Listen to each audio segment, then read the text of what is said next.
something you can hold on to. Find someone who'll be there for you. Cause that's all that really matters in the end. Find somewhere you can come home to. Find someone that'll die for you. Cause that's all that really matters in the end. It's love, love, love.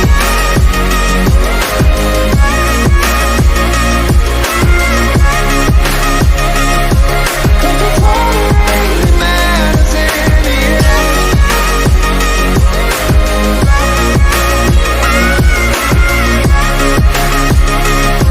Cause that's all that really matters in the end.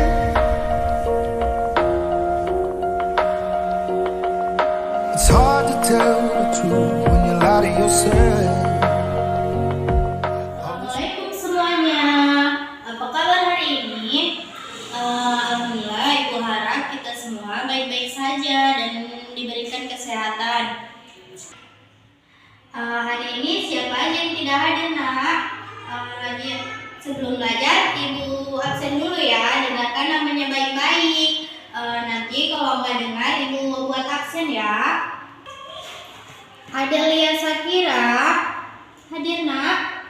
Hadir. Dara Safira, hadir? Hadir. Dinda Aprilia, kenapa nggak hadir, Nak?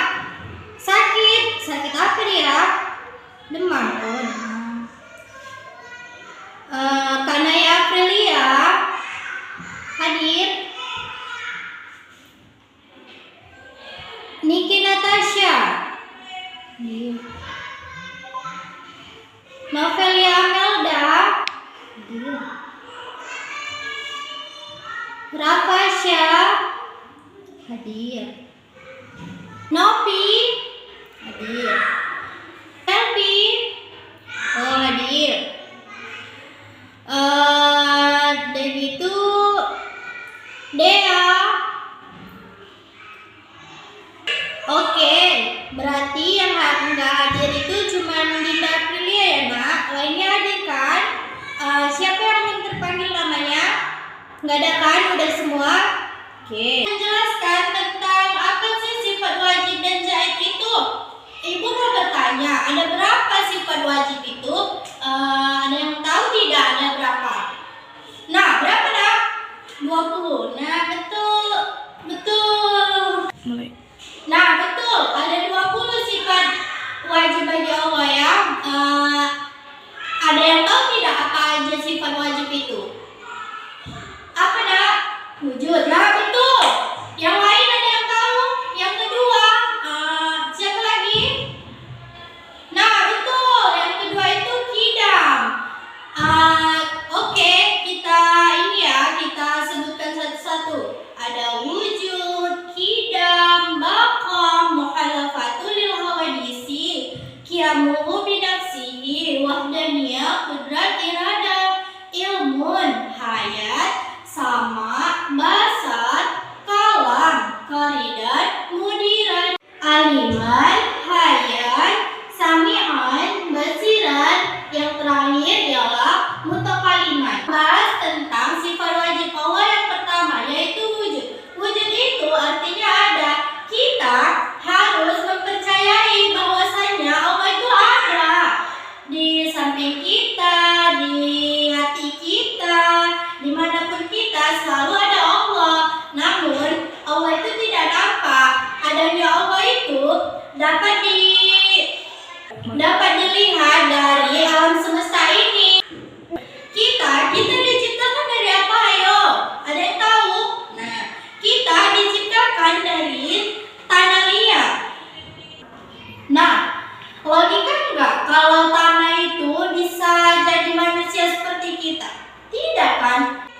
Bisa, tapi hanya cuma jadi patung. Enggak seperti kita. Kita bisa makan, bisa berjalan, bisa melihat, bisa mendengar. Kita bisa.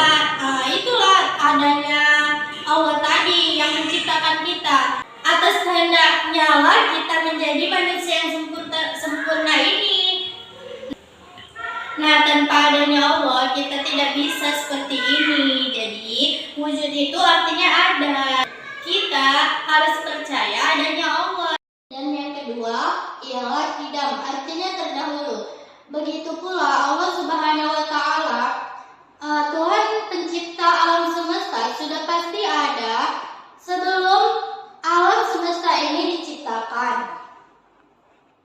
Dan ada disebutkan di dalam surat Al-Hadid ayat 3, Allah itu dialah yang awal, yang akhir, yang zahir dan yang batin, dan dia maha mengetahui. Jadi Allah itu maha mengetahui yang segala yang kita lakukan di dunia ini.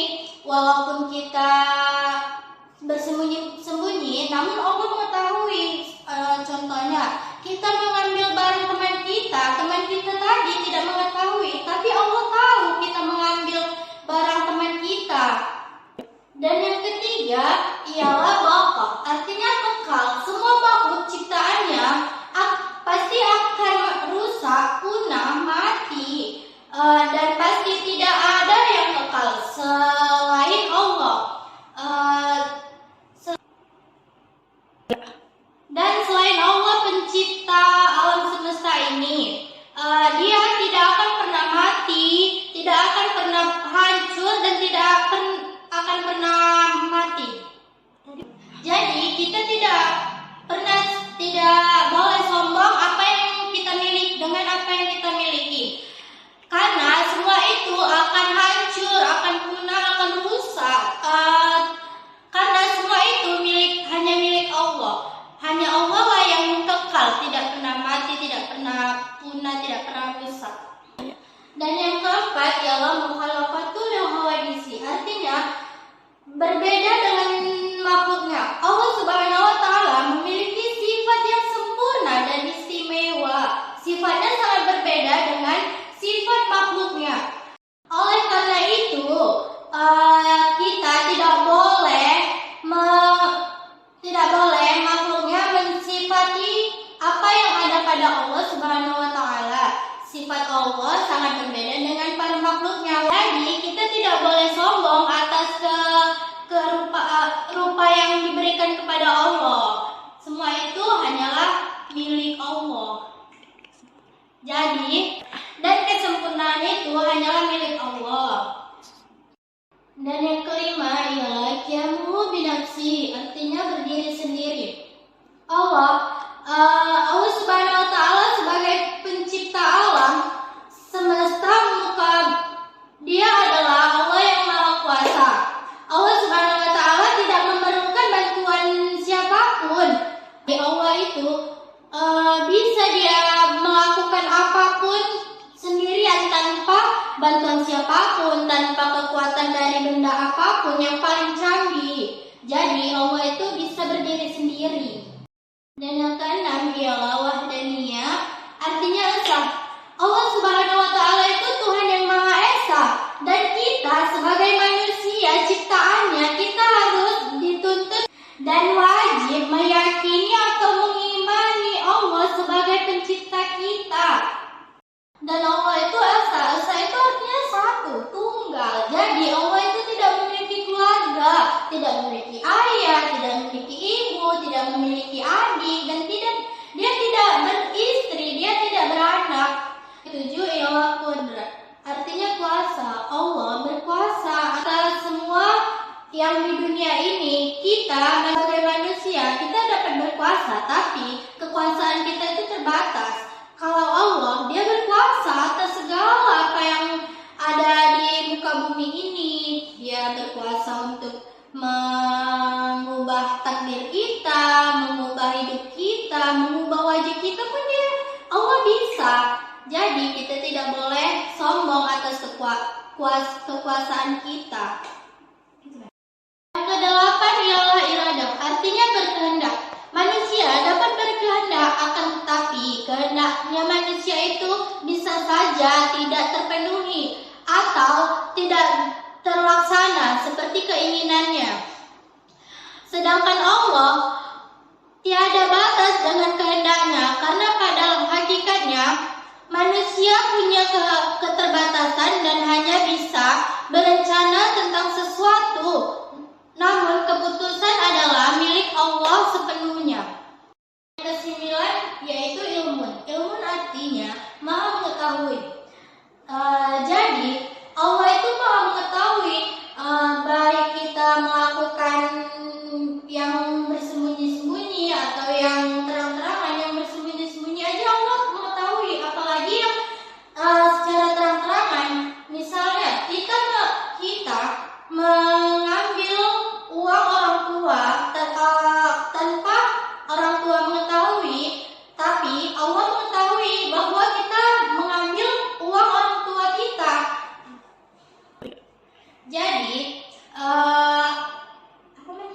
Jadi segala sesuatu yang kita lakukan, baik itu yang buruk ataupun yang baik, Allah mengetahui. Jadi kita berhati-hatilah dalam berperilaku dan berbuatlah yang baik, karena sesungguhnya Allah maha mengetahui. Dan yang ke-10 ialah hayat, yang artinya hidup. Nah, sama tadi kayak yang ketiga, baqa, artinya kekal. Ini hidup. Jadi Allah itu tidak akan mati, Dia kekal, tidak akan punah, tidak akan hancur. Jadi sama. Nah, yang ke-11 sampai yang ke-20 itu hampir sama. Apa isinya, tentangnya. Jadi Ibu hanya menjelaskan sampai yang ke-10 ya, Nak. Yang ke-11 sampai yang ke-20 bisa dibaca-baca dan dipahami sendiri, bukunya dipahami.